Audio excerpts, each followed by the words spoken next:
Hello friends, welcome to our YouTube channel जिसका नाम है एम लीव्स कंसल्टिंग।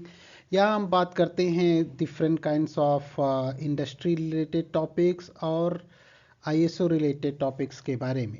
और आज का हमारा टॉपिक है स्वॉट analysis. So स्वॉट basically stands for S is for strength, W is for weakness, O is for opportunity and T is for threat। अब चलिए समझते हैं सभी टॉपिक को कि बेसिकली शॉर्ट है क्या। शॉर्ट में जो स्ट्रेंथ है वो आपकी कंपनी का, आपके ऑर्गेनाइजेशन का वो पहलू है जिससे कि जो हमें मार्केट में एक डिफरेंट एक एज प्रोवाइड करता है कि हम मार्केट में दूसरों से अलग हैं। और वीकनेस आपकी कंपनी का, आपके ऑर्गेनाइजेशन का एक इंटरनल फैक्टर है जो कि एक ऑब्जेक्टिव आपने डिफाइन किया। फॉर एग्जांपल आपने बोला कि मैं मार्केट लीडर बनूंगा विद इन 3 इयर्स और 4 इयर्स, बट आपकी कंपनी में कुछ इंटरनल कुछ चीज़ें हैं जिसकी वजह से आप वो नहीं कर पा रहे हैं, वो है हमारी वीकनेस। अपॉर्चुनिटीज़ क्या है? अपॉर्चुनिटीज़ बेसिकली जो एक्सटर्नल फैक्टर्स हैं वो मार्केट रिलेटेड हो सकती है, कुछ रेगुलेटरी रिक्वायरमेंट रिलेटेड हो सकती है, जिससे कि आपको लगता है कि जो आप वो अपॉर्चुनिटी को अगर कैप्चर करते हैं तो आपकी कंपनी ग्रो करेगी। थ्रेट, आपने कुछ ऑब्जेक्टिव सेट किया है बट उस ऑब्जेक्टिव से आप निगेटिवली कुछ डेविएट हो रहे हैं, that is called a threat. अब समझते हैं सभी टॉपिक को सेपरेटली, लाइक कुछ एग्जांपल देखते हैं, जैसे स्ट्रेंथ का क्या एग्जांपल है, वीकनेस के क्या एग्जांपल हैं, लाइक दैट अपॉर्चुनिटी के क्या एग्जांपल हैं और थ्रेट के क्या एग्जांपल हैं। सो स्ट्रेंथ के कुछ एग्जांपल, लाइक आपकी कंपनी मार्केट में किसी लीडरशिप पोजीशन पे, सो वो क्या है, वो आपकी एक स्ट्रेंथ है। या फिर आपकी कंपनी के पास में कुछ ऐसे रिसोर्सेस हैं जो दूसरी कंपनी के पास में नहीं, या जो भी आपके कॉम्पिटिटर हैं उनके पास में नहीं है। वो आपकी मशीनरी हो सकती है, लैब इक्विपमेंट हो सकते हैं, या आपकी कुछ अलग अलग लोकेशंस पर आपकी प्रेजेंस भी हो सकती है। दूसरा है इंटेंजिबल एडवांटेज। इंटेंजिबल एडवांटेजेस में होते हैं आपके, सपोज आपकी कंपनी का रिसर्च एंड डेवलपमेंट बहुत अच्छा है, आपने बहुत सारे पेटेंट आपकी कंपनी के नाम पे हैं, तो वो इस तरीके की जो चीज़ें हैं, या ब्रांड रेपुटेशन है, कंपनी का खुद का एक मार्केट में वैल्यू है, वो आपके सब इंटेंजिबल एडवांटेजेस में आते हैं। अभी देखते हैं हम वीकनेस के कुछ एग्जांपल।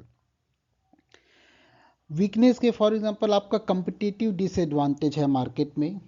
बहुत सारे फैक्टर्स हो सकते हैं कंपिटिटिव डिसएडवांटेज के लिए, लाइक आपका कुछ प्राइसिंग का अच्छा नहीं है, आपके इंटरनल एक्सपेंसेस ज़्यादा हैं जिसकी वजह से आप वो प्राइस मार्केट में नहीं दे पा रहे हैं जो कि दूसरा आपका कंपटीटर मार्केट में दे रहा है, दैट इज़ वन वीकनेस। आपकी इंटरनल कुछ लिमिटेशन है, आपके पास में वो रिसोर्स नहीं है, वो मशीनरीज नहीं है या लैब इक्विपमेंट नहीं है, जिसकी वजह से आप मार्केट में जो आपका कंपटीटर है उसके अगेंस्ट में आप उस एग्रेसिवनेस के साथ में सप्लाई नहीं कर पा रहे हैं मटेरियल को, वो वीकनेस है। तीसरा वीकनेस हो सकता है कुछ वल्नरेबिलिटीज़ हैं, कुछ एक्सटर्नल फैक्टर्स हो सकते हैं, या मार्केट में कुछ चेंज हो रहा है और आप उस चेंज की चेंज जितनी तेज़ी से हो रहा है आप उस हिसाब से आप रिस्पॉन्ड नहीं कर पा रहे हैं चेंज को, then that is also called a one weakness. कुछ एग्जांपल भी दिए हमने, लाइक आपने कुछ कस्टमर कंप्लेन आया, उसका आपको कुछ करेक्टिव एक्शन लेना लिया आपने, बट वो जो करेक्टिव एक्शन का इम्प्लीमेंटेशन आपने अच्छे से नहीं किया, या आप नहीं कर पा रहे हैं due to some certain reasons, then that is called one weakness. या आपके जो एम्प्लॉयज़ हैं वो प्रॉपरली मोटिवेटेड नहीं है, then that is also one weakness. Otherwise अगर आपके एम्प्लॉयज़ मोटिवेटेड नहीं है तो वो परफॉर्म नहीं करेंगे और अल्टीमेटली आपके कस्टमर आपसे सेटिस्फाई नहीं होंगे। अभी देखते हैं कुछ एग्जांपल अपॉर्चुनिटीज़ के। अपॉर्चुनिटीज़ के लाइक आपका मार्केट में ग्रोथ हो रहा है, कुछ टेक्नोलॉजी नया आया, फॉर एग्जांपल अभी आर्टिफिशियल इंटेलिजेंस का यूज़ करके आप अपने काम को और भी अच्छा कर सकते हैं और भी जल्दी कर सकते हैं, कम रिसोर्सेज के साथ में कर सकते हैं। या आपके कंज्यूमर का जो ट्रेंड है कंजप्शन का, वो अभी चेंज हो रहा है। कुछ ऐसा गवर्नमेंट ने रेगुलेटरी रिक्वायरमेंट्स चेंज किया जिसकी वजह से आपकी कंपनी को बेनिफिट है। फॉर एग्जांपल कि आप ईवी रिलेटेड कुछ मार्केट में हैं, कुछ ऐसा प्रोडक्ट बना रहे हैं जो इलेक्ट्रिकल व्हीकल में जाता है, और मार्केट ने अभी बहुत सारा गवर्नमेंट ने अभी बहुत सारा सब्सिडी दिया है उसके लिए, then that is also a positive change for you, and that is one opportunity कि आप उस मार्केट में जाके, उस एरिया में जाके आप और अच्छा कर सकते हैं। अभी कुछ एग्जांपल हम देखते हैं थ्रेट्स के बारे में।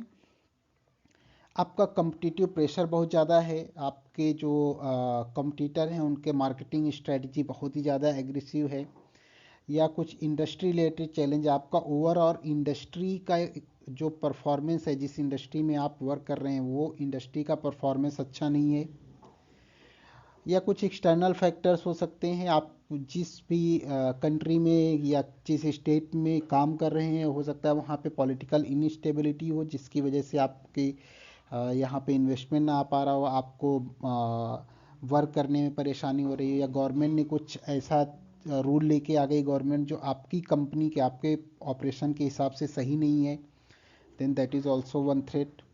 सो आपको as a organization, as a top management, आपको हमेशा देखते रहना है क्या क्या एक्सटर्नल फैक्टर्स हैं जिसकी वजह से हमारा जो ऑपरेशन है उसमें कुछ फ़र्क पड़ सकता है। Let's come to the conclusion. So जितना भी अभी हमने स्ट्रेंथ, वीकनेस, अपॉर्चुनिटी और थ्रेट एनालिसिस किया है उसका असेसमेंट कीजिए। उसकी बेस पे आप एक स्ट्रेटजी बनाइए कि हमारी स्ट्रेंथ क्या है, तो हम उसमें और क्या अच्छा करेंगे कि मार्केट में हम और अच्छे से जा सकते हैं। कौन कौन सी वीकनेस है हमारी, उस पर काम करेंगे सो दैट हम वो वीकनेस को स्ट्रेंथ में कन्वर्ट कर सकें। क्या अपॉर्चुनिटीज़ है मार्केट में, अपॉर्चुनिटीज़ को हम कैसे पकड़ेंगे, और क्या हमने थ्रेट्स आइडेंटिफाई किए हैं स्वॉट एनालिसिस में पहले, उन पे हम क्या एक्शन लेंगे सो दैट वो थ्रेट्स का जो रिस्क है, जो इम्पैक्ट है, वो हम मिनिमलाइज कर सकें। और उसके बाद हम देखेंगे इसका फ्यूचर आउटलुक हमारा क्या है। जो भी ये स्वॉट एनालिसिस के बाद में जो भी हमने एनालिसिस किया उसका बिजनेस पे फ्यूचर में क्या इम्पैक्ट पड़ेगा, और हम अपने बिजनेस को और कैसे सस्टेन कर सकते हैं।